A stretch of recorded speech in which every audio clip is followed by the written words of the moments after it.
తరువాత లడ్డు విక్రయ ప్రదేశానికి వెళ్లి స్వామివారి పవిత్ర ప్రసాదమైన తిరుమల లడ్డులను తీసుకుంటాడు. భక్తితో ఇది స్వామి ప్రసాదం అన్న భావంతో ఆ లడ్డును స్వీకరిస్తాడు. ప్రసాదంలోనే స్వామి ఆశీర్వాదం దాగి ఉన్నట్లు అనిపిస్తుంది. అనంతరం ఆ వృద్ధుడు వెంగమాంబ అన్న ప్రసాదాలయం వైపు సాగుతాడు. అక్కడ భేదభావం లేని భోజనం, భక్తులందరికీ ఒకే ఆశీర్వాదం.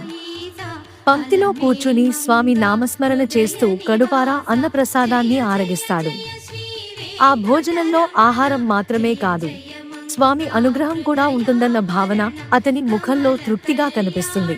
అన్నీ పూర్తయిన తరువాత ఆ వృద్ధ బ్రాహ్మణుడు మరోసారి స్వామి సన్నిధి వైపు తిరిగి భక్తి శ్రద్ధలతో కొబ్బరికాయ కొట్టి హారతి ఇస్తాడు. స్వామి, నా యాత్రను సఫలము చేసినందుకు కృతజ్ఞతలు అన్న భావం అతని హృదయంలో ప్రతిధ్వనిస్తుంది. స్వామి ఆశీర్వాదాలతో ఆ వృద్ధుడు తిరుగు ఇంటి ప్రయాణాన్ని మొదలు పెడతాడు.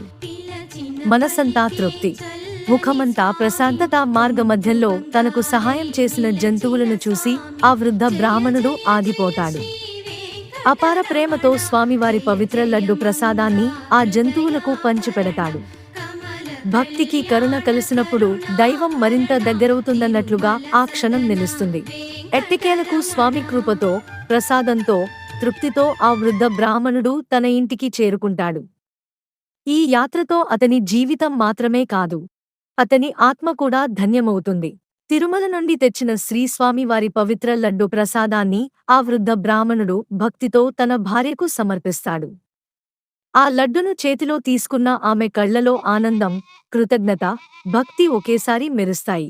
అప్పటినుంచి ఆ దంపతులు స్వామి నామస్మరణ, పూజలు, సేవలతో సుఖసంతోషాలతో జీవితం గడుపుతారు.